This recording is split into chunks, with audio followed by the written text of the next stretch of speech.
साथियों, हर दिन है कहानी। आज की कहानी का शीर्षक है प्रायश्चित और इसके लेखक हैं प्रसिद्ध कथाकार भगवती चरण वर्मा। आवाज़ प्रज्ञा पांडे की। देश के हर अगर कबरी बिल्ली घर भर में किसी से प्रेम करती थी तो रामू की बहू से, और अगर रामू की बहू घर भर में किसी से घृणा करती थी तो कबरी बिल्ली से। रामू की बहू 2 महीने हुए मायके से प्रथम बार ससुराल आई थी। पति की प्यारी और सास की दुलारी 14 वर्ष की बालिका। भंडार घर की चाबी उसकी करधनी में लटकने लगी। नौकरों पर उसका हुक्म चलने लगा और रामू की बहू घर में सब कुछ। सास जी ने माला ली और पूजा पाठ में मन लगाया, लेकिन ठहरी 14 वर्ष की बालिका कभी भंडार घर खुला है तो कभी भंडार घर में बैठे बैठे सो गई। कबरी बिल्ली को मौका मिला दूध घी पर, वह डट गई।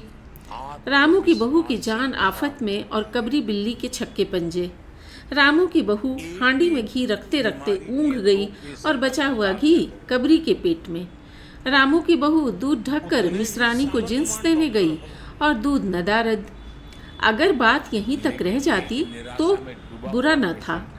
कबरी रामू की बहू से कुछ ऐसा परच गई थी कि रामू की बहू के लिए खाना पीना दुश्वार।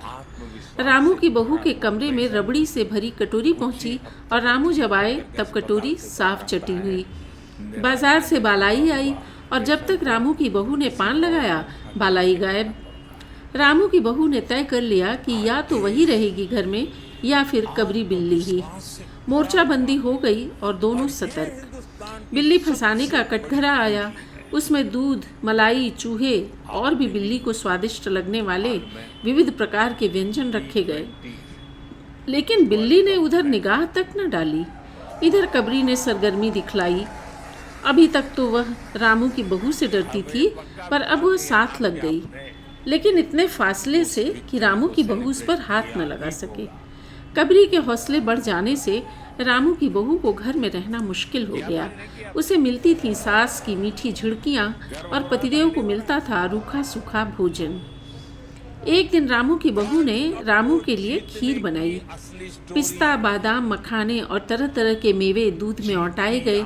सोने का वर्क चिपकाया गया और खीर से भरकर कटोरा कमरे के एक ऐसे ऊंचे ताक पर रखा गया जहाँ बिल्ली ना पहुँच सके।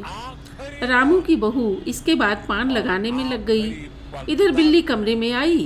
ताक के नीचे खड़े होकर उसने ऊपर कटोरे की ओर देखा, सूंघा, माल अच्छा है। ताक की ऊंचाई अंदाजी और रामू की बहू पान लगा रही है। पान लगाकर रामू की बहू सास जी को पान देने चली गई और कबरी ने छलांग मारी। पंजा कटोरे में लगा और कटोरा झंझनाहट की आवाज़ के साथ फर्श पर। आवाज़ रामू की बहू के कान में पहुंची। सास के सामने पान फेंक कर वह दौड़ी।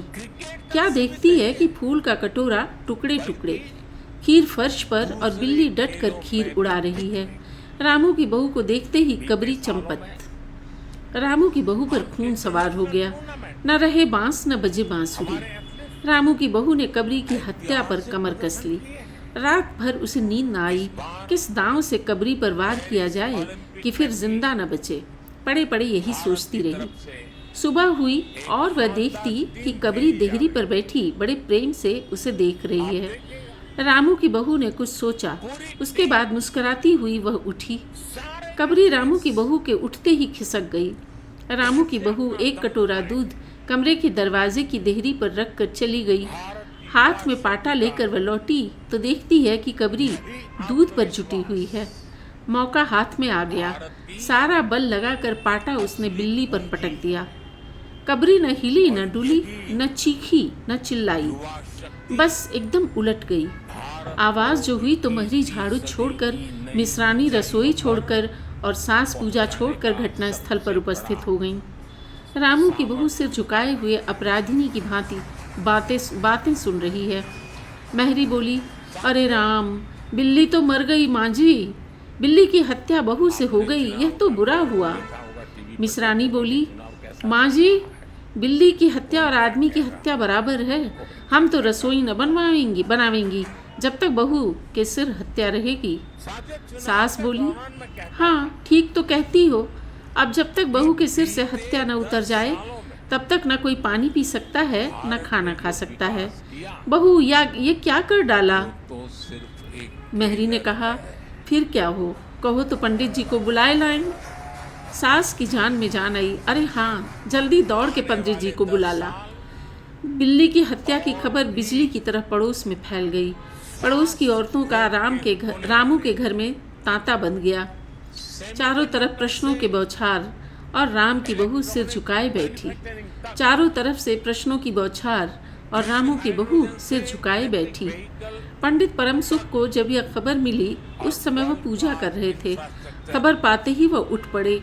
पंडिताइन से मुस्कराते हुए बोले, भोजन न बनाना, लाला घासीराम की पतोहू ने बिल्ली मार डाली, प्रायश्चित होगा, पकवानों पर हाथ लगेगा। पंडित परम सुख चौबे छोटे और मोटे आदमी थे। लंबाई 4 फीट 10 इंच और तोंद का घेरा 58 इंच। चेहरा गोल मटोल, मूछें बड़ी बड़ी, रंग गोरा, चोटी कमर तक पहुंचती हुई। कहा जाता है कि मथुरा में जब पंसेरी खुराक वाले पंडितों को ढूंढा जाता था तो पंडित राम सुख जी को उस लिस्ट में प्रथम स्थान दिया जाता था। पंडित परम सुख पहुँचे और कोरम पूरा हुआ। पंचायत बैठी। सास जी, मिश्रानी, किस्नू की माँ, छन्नू की दादी और पंडित परम सुख। बाकी स्त्रियां बहू से सहानुभूति प्रकट कर रही थीं। किस्नू की माँ ने कहा, पंडित जी, बिल्ली की हत्या करने से कौन नरक मिलता है? पंडित परम सुख ने पत्रा देखते हुए कहा, बिल्ली की हत्या अकेले से तो नरक का नाम नहीं बतलाया जा सकता। वह मुहूर्त भी जब मालूम हो, जब बिल्ली की हत्या हुई, तब नरक का पता लग सकता है। यही कोई 7 बजे सुबह, मिश्रानी ने कहा। पंडित परम सुख ने पत्रे के पन्ने पलटे, अक्षरों पर उंगलियां चलाईं, मत्थे पर हाथ लगाया और कुछ सोचा। चेहरे पर धुंधलापन आया, माथे पर बल पड़े, नाक को सिकुड़ी और स्वर गंभीर हो गया। हरे कृष्ण, बड़ा बुरा हुआ। प्रातःकाल ब्रह्म मुहूर्त में बिल्ली की हत्या, घोर कुंभी पाक नरक का विधान है। रामू की माँ, यह तो बड़ा बुरा हुआ। रामू की माँ की आंखों में आंसू आ गए। तो फिर पंडित जी, अब क्या होगा, आप ही बतलाएं। पंडित परम सुख मुस्कराए। रामू की माँ, चिंता की कौन सी बात है? हम पुरोहित कौन दिन के लिए हैं? शास्त्रों में प्रायश्चित का विधान है, सो प्रायश्चित से सब कुछ ठीक हो जाएगा। रामू की माँ ने कहा, पंडित जी, उसी के लिए तो आपको बुलवाया था। अब आगे बतलाओ कि क्या किया जाए। क्या किया जाए? यही, एक सोने की बिल्ली बनवा कर बहू से दान करवा दी जाए। जब तक बिल्ली न दे दी जाएगी तब तक तो घर अपवित्र रहेगा। बिल्ली दान देने के बाद 21 दिन का पाठ हो जाए। छन्नू की दादी बोली, हाँ और क्या। पंडित जी ठीक तो कहते हैं, बिल्ली अभी दान दे दी जाए और पाठ फिर हो जाए। रामू की माँ ने कहा, तो पंडित जी, कितने तोले की बिल्ली बनवाई जाए? पंडित परम सुख मुस्कराए। अपनी तोंद पर हाथ फेरते हुए बोले, बिल्ली कितने तोले की बनवाई जाए? अरे रामू की माँ, शास्त्रों में तो लिखा है कि बिल्ली के वजन भर सोने की बिल्ली बनवाई जाए। लेकिन अब कलयुग आ गया है, धर्म कर्म का नाश हो गया है, श्रद्धा नहीं रही। सो रामू की माँ, बिल्ली के तौल भर की बिल्ली तो क्या बनेगी, क्योंकि बिल्ली 20-21 सेर से कम की क्या होगी। हाँ, कम से कम 21 तोले की बिल्ली बनवा कर दान कर दो, और आगे तो अपनी श्रद्धा। रामू की माँ ने आंखें फाड़ कर पंडित परम सुख को देखा। अरे बाप रे, 21 तोला सोना! पंडित जी, यह तो बहुत है। तोला भर की बिल्ली से काम न निकलेगा। उसका कायल रहा हूं। पंडित परम सुख हंस पड़े। रामू की माँ, 1 तोला सोने की बिल्ली? अरे रुपए का लोभ बहू से बढ़ गया। बहू के सिर बड़ा पाप है, इसमें इतना लोभ ठीक नहीं।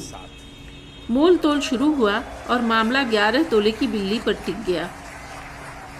इसके बाद पूजा पाठ की बात आई। पंडित परम सुख ने कहा, उसमें क्या मुश्किल है, हम लोग किस दिन के लिए हैं?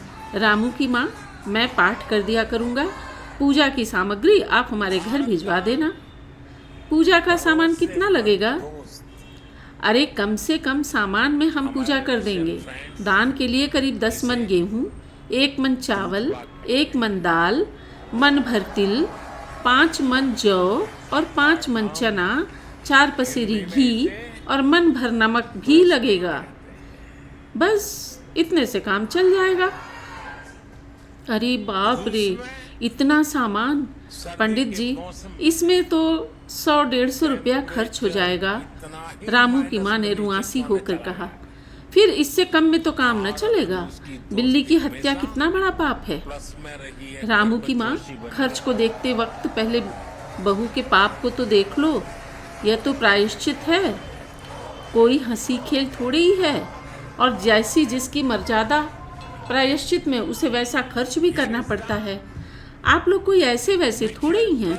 अरे 100-150 रुपया आप लोगों के हाथ का मैल है। पंडित परम सुख की बात से पंच प्रभावित हुए। किस्नू की माँ ने कहा, पंडित जी ठीक तो कहते हैं, बिल्ली की हत्या कोई ऐसा वैसा पाप तो है नहीं। बड़े पाप के लिए बड़ा खर्च भी चाहिए। छन्नू की दादी ने कहा, और नहीं तो क्या, दान पुण्य से ही पाप कटते हैं। दान पुण्य में किफ़ायत ठीक नहीं। मिस रानी ने कहा, और फिर माँ जी, आप लोग बड़े आदमी ठहरे, इतना खर्च कौन आप लोगों को अखरेगा। रामू की माँ ने अपने चारों ओर देखा, सभी पंच पंडित जी के साथ। पंडित परम सुख मुस्करा रहे थे। उन्होंने कहा, रामू की माँ, एक तरफ तो बहू के लिए कुंभी पाप नरक है और दूसरी तरफ तुम्हारे जिम्मे थोड़ा सा खर्च है, सो उससे मुंह ना मोड़ो। एक ठंडी सांस लेते हुए रामू की माँ ने कहा, अब तो जो नाच नचवाओगे नाचना ही पड़ेगा। पंडित परम सुख जरा कुछ बिगड़ कर बोले, रामू की माँ, यह तो खुशी की बात है, अगर तुम्हें अखरता है तो ना करो, मैं चला। इतना कहकर पंडित जी ने पोथी पत्रा बटोरा। अरे पंडित जी, रामू की माँ को कुछ नहीं अखरता, बेचारी को कितना दुख है, बिगड़ो ना। मिसरानी, छन्नू की दादी और किस्नू की माँ ने एक स्वर में कहा। रामू की माँ ने पंडित जी के पैर पकड़े और पंडित जी ने अब जमकर आसन लगाया। और क्या हो, 21 दिन के पाठ के 21 रुपए और 21 दिन तक दोनों बखत 5-5 ब्राह्मणों को भोजन करवाना पड़ेगा। कुछ रुक कर पंडित परम सुख ने कहा, सो इसकी चिंता न करो, मैं अकेले दोनों समय भोजन कर लूँगा और मेरे अकेले भोजन करने से 5 ब्राह्मणों के भोजन का फल मिल जाएगा। यह तो पंडित जी ठीक ही कहते हैं। पंडित जी की तोन तो देखो। मिसरानी ने मुस्कुराते हुए पंडित जी पर व्यंग किया। अच्छा, तो फिर प्रायश्चित का प्रबंध करवाओ रामू की माँ। 11 तोला सोना निकालो, मैं उसकी बिल्ली बनवा लाऊं। 2 घंटे में बनवा कर लौटूंगा, तब तक पूजा का सब प्रबंध कर रखो। और देखो, पूजा के लिए पंडित जी की बात खत्म भी न हुई थी कि महरी हाँफती हुई कमरे में घुस आई और सब लोग चौंक उठे। रामू की माँ ने घबरा कर कहा, अरे क्या हुआ री? महरी ने लड़खड़ाते स्वर में कहा, माँ जी, बिल्ली तो उठकर भाग गई। तो प्रेसिडेंट पुतिन ने उन्हें वापस भारत पहुंचाने में हमारी मदद की।